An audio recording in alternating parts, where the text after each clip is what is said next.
Bernard Letendre is the Head of Wealth and Asset Management at Manulife Canada. Bernard holds a bachelor and a master's degree in law from University of Montreal. He's a member of the Quebec Bar and is a published legal author, an active blogger on matters of leadership, corporate culture, and social responsibility. Bernard is a co-executive sponsor of one of Manulife's largest global Women's Alliance chapters, and he has held numerous board positions with a number of high-profile not-for-profit organizations. He's a director and a member of the executive committee of the Investment Fund Institute of Canada and chairs the organization's Strategic Research Committee. Bernard has been practicing judo for almost 40 years and holds a third-degree black belt and is an instructor at the University of Toronto Judo Club. Today, we have Bernard speaking to us on balanced leadership. Welcome, Bernard.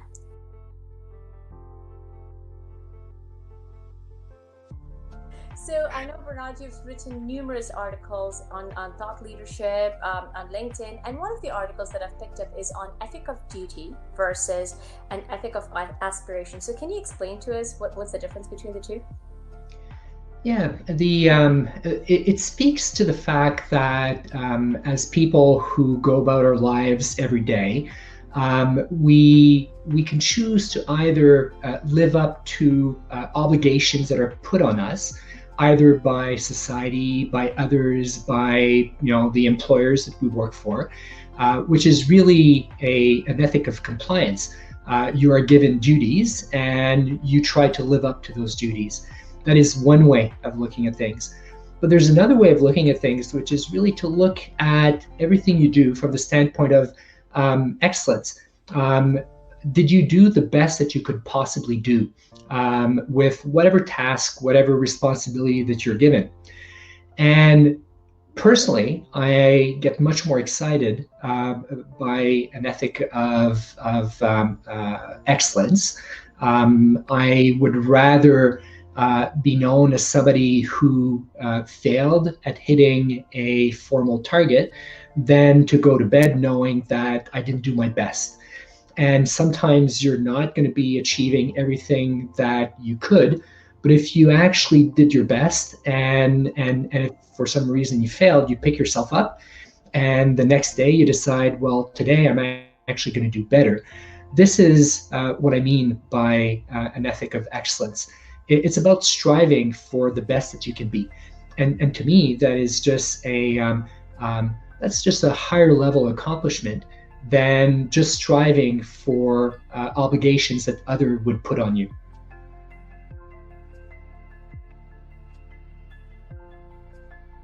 That's great. Well, you talked about the ethic of aspiration or the ethic of excellence.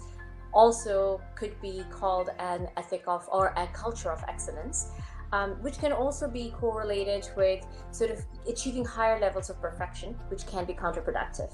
Do you agree? So then how do you mitigate that?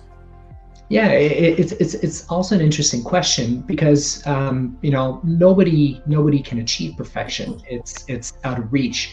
But somebody who strives for excellence tries to do better and tries to get closer, and to do a bit better every time they try. And therefore there's a difference between striving for excellence and striving for perfection. And one way of looking at this, an example that I would take from the martial arts is that somebody who is starting, let's say in judo, for instance, and is trying, a new technique that they're not very good at, you will actually celebrate a level of achievement in a beginner that would not be worth celebrating in a very experienced player. And that to me illustrates this notion that where you're at in your journey has a big importance in how we assess, your outcomes.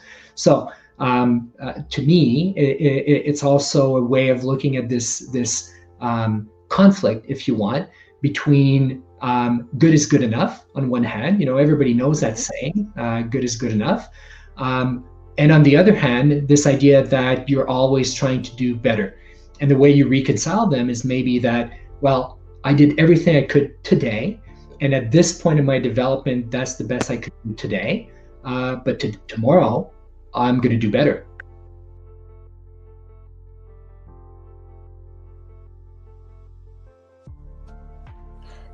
Thank you so much, Bernard, for that answer. In today's world, we're really delivery focused. So maybe give us some tips and tricks about how leaders can strike that balance between making sure that employees are able to perform their best versus pulling them into action.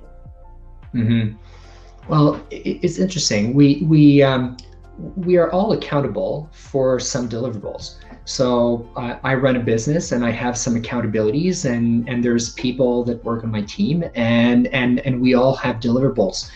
So it's a matter of culture in many respects. You know, you want to have a culture of accountability, a culture of excellence, a culture where people actually care about the deliverables that they are charged with, but also a culture where people care about each other. And to me, that's the kind of culture that is predicated on trust. And when you have trust in an organization, you're able to give other people feedback, and they know that the feedback you're giving is meant to actually help them get to the next level and achieve their objectives and be the best that they can be. So there's no conflict whatsoever between having deliverables to achieve and striving for excellence as opposed to compliance. And in fact, like if you start with a really good team of great people that are always striving to do their best, the result that you're going to get from that team of colleagues is going to be the best that it can be by definition. And personally, very few things demotivate me more than somebody trying to pester me into doing something better when I've already given my best effort on anything else. What is useful, on the other hand, is somebody giving me feedback on what I could have done differently and better, so that the next time I give it a try, I know that it's going to be a step up from where I landed the last time. So all of these things, they actually hang together, and they form the culture, the kind of culture that as leaders we actually foster in the organizations that we work for.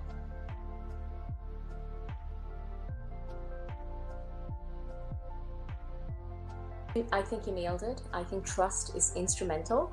Let me pivot there a little bit and ask you on how you fostered a culture of excellence in your team.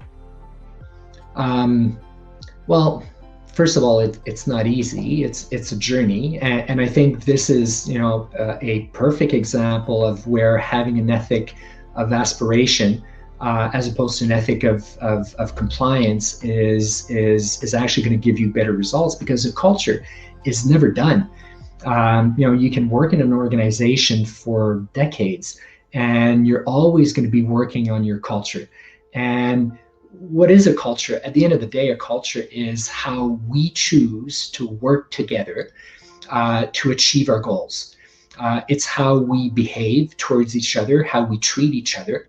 And there are cultures that are conducive to achieving more than others. And I personally believe that a culture that is caring, where people actually support each other as opposed to trying to bully others into action, will always deliver better. So the kind of culture that I want to be part of is a culture where objectives are clearly communicated. You receive feedback and you have the opportunity to give feedback. People encourage you to do the best you can. And if today you're not able to do something that you wanted or thought you could do, well, you've got a lot of support to do better the next day. And to me, that is just the kind of growth culture and the kind of growth mindset that is essential when you're playing it's really a perpetual game, right? Like our businesses do not, close down after 6 months or 2 years. They're meant to keep going. And if the game is a perpetual game, you need a game of perpetual improvement. Thank you so much, Bernard, for your insights. And I want to end with a favorite quote from one of your articles. With everything else being equal, I would rather live with the knowledge that I have failed to achieve a goal than with the shame of knowing that I was capable of doing better. I'm sure many of our audiences will attest to that. And I want to thank you again and wish you continued success on your thought leadership articles, and look forward to collaborating with you further on Women in Leadership forums. Thank you again. Thank you, Farhana. It's been a pleasure.